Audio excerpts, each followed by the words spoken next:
এই মৃত কলব নিয়ে আপনাকে নসিহত করে আমারও কোনো লাভ নাই। আমি যে নসিহত করছি আসলে কোনো লাভ নাই, কারণ আপনার কলবটা মৃত। আগে কলবটা জিন্দা করতে হবে।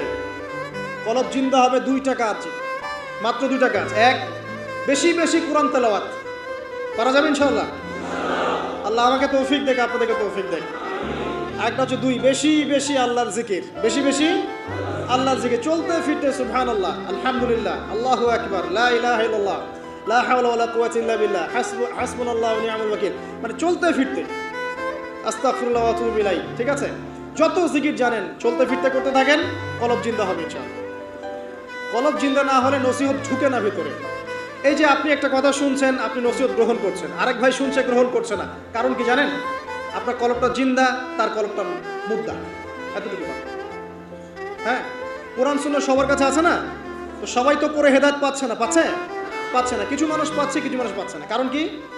কারণ এক, তার মনের মধ্যে অনেস্টি নাই, সততা নাই। দুই হচ্ছে তার কলবটা মুর্দা। যদি কলবটা জিন্দা হতো এবং মনের মধ্যে সততা থাকতো, আল্লাহ পাক তাকে হেদায়েত দিতেন ইনশাআল্লাহ।